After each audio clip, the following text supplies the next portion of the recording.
Hello, hello, hello, and welcome to episode 295 of Prog Review. And today, if you read the title or description, I'm talking about WarChild, Jethro Tull, 40th anniversary theatre edition. That's different, isn't it? Peel back and you'll see me unboxing this and seeing what it looks like. This is the band's seventh studio album, released originally back in October 1974, hence the 40th anniversary doodad.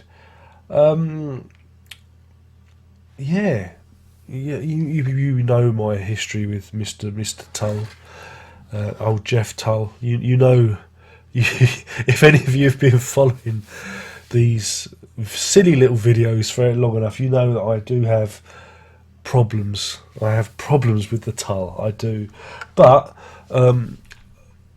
last one, which is a passion play, I quite enjoyed, didn't I? Do you remember? Do you remember that? And the same can be said of WarChild.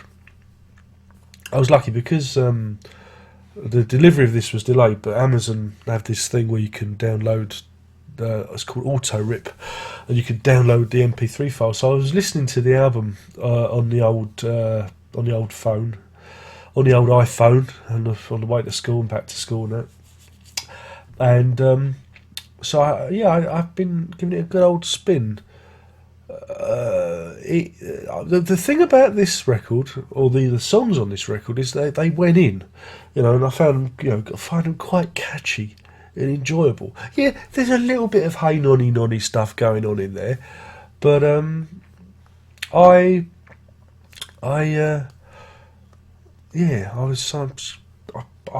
found the songs going in a bit more than the previous albums.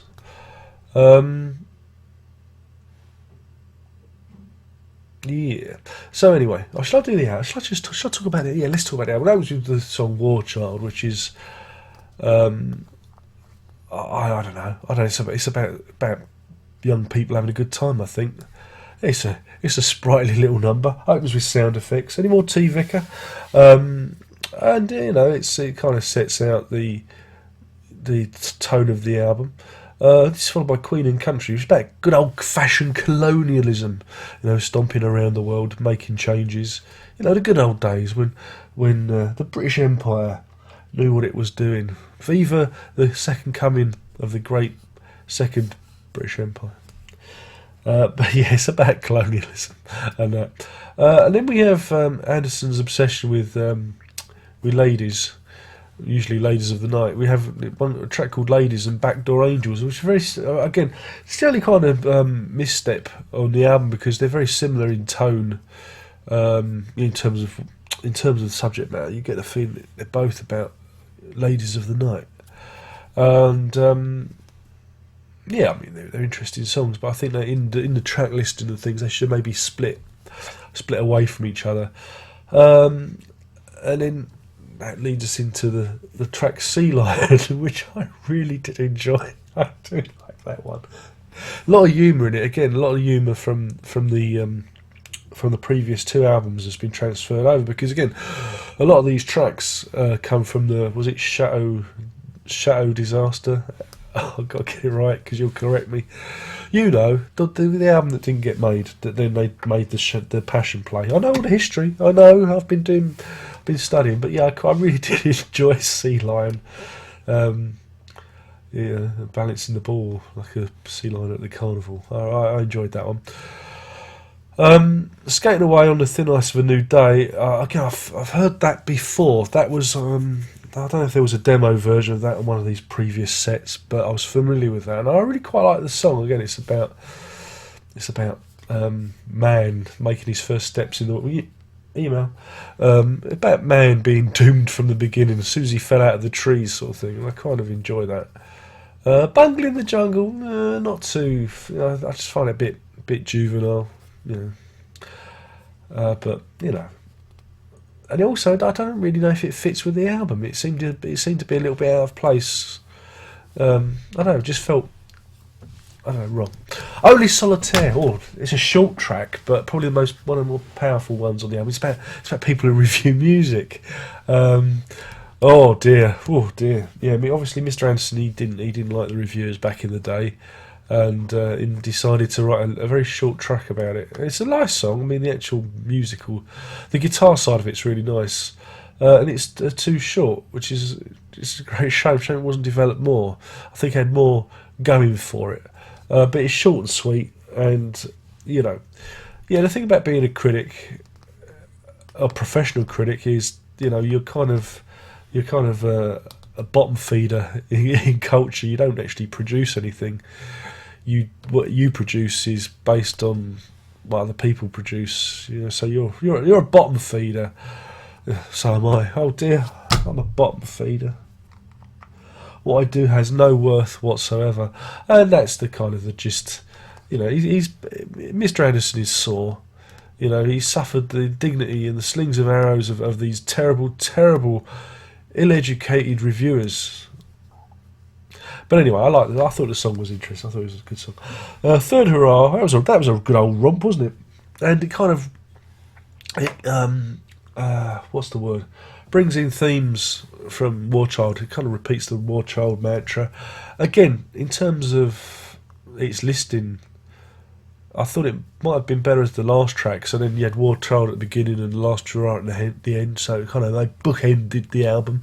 But I'm not Ian Anderson. I have no control over this. It's just a thought. Just a thought that I had.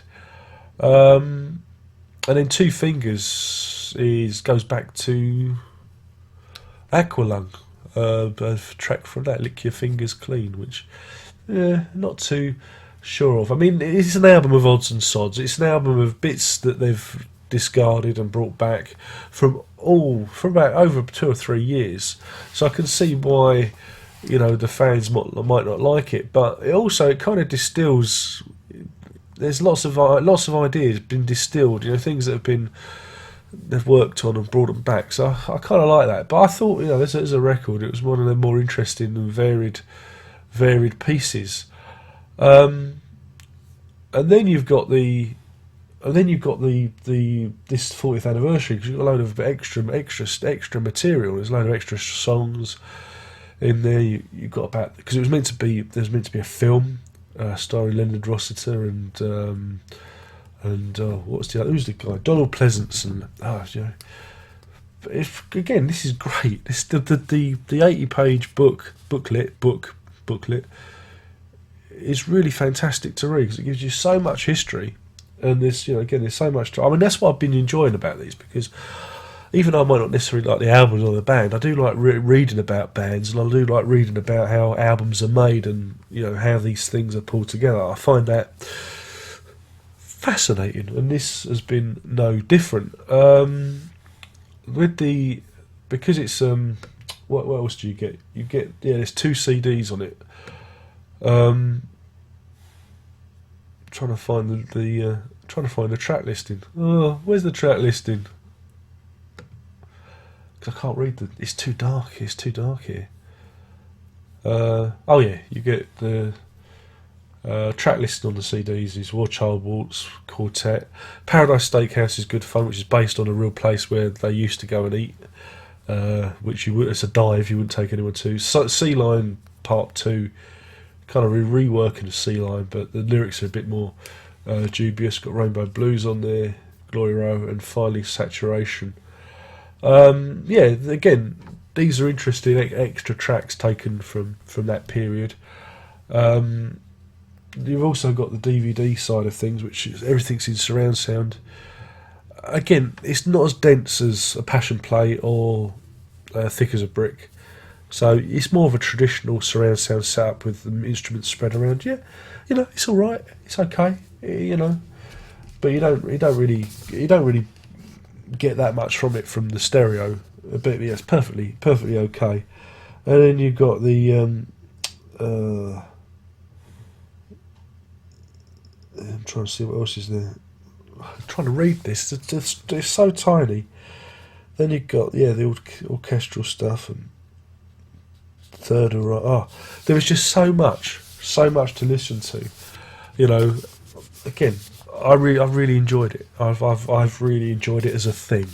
As an album, everyone, I know a lot of people say, "Oh, WarChild, it's weak as an album." I don't think it is, because I think the tunes are there, and you know, I think again, my problem with a lot of Tull stuff is that the tunes aren't there. It's all about the words. Whereas this, you know, you got the tunes and they're quite hummable, and you know, it's, you know, quite a good thing. I know a lot of people are taking umbrage with what I'm saying and disagree with me, but hey, this is my bloody journey. And I'm having a good time with it.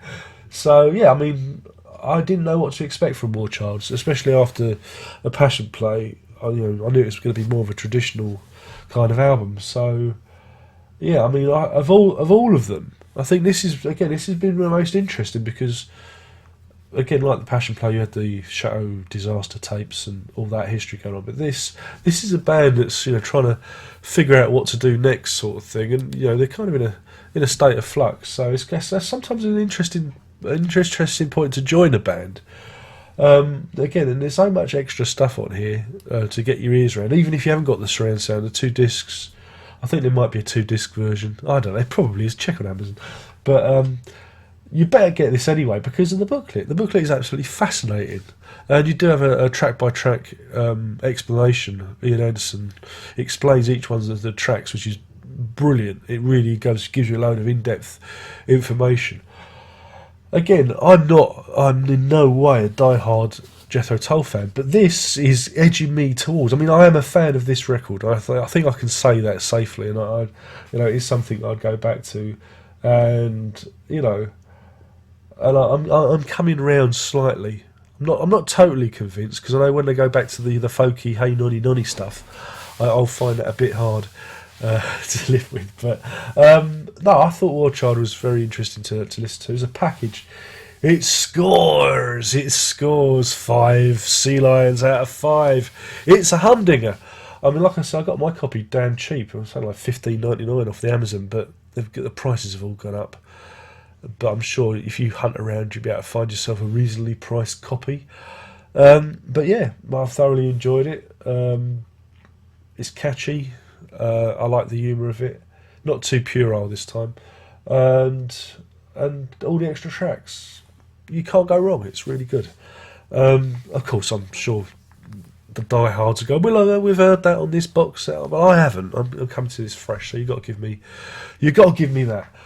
So anyway, my name's Darren. Look, I've been talking about WarChild by that there Jethro Tull 40th anniversary theatre edition, no less.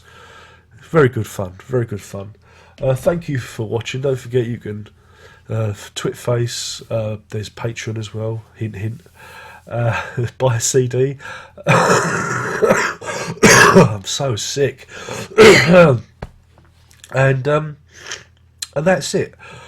Only one more thing to say, if I don't completely fall to fucking pieces in front of your very eyes, and that is, prog on.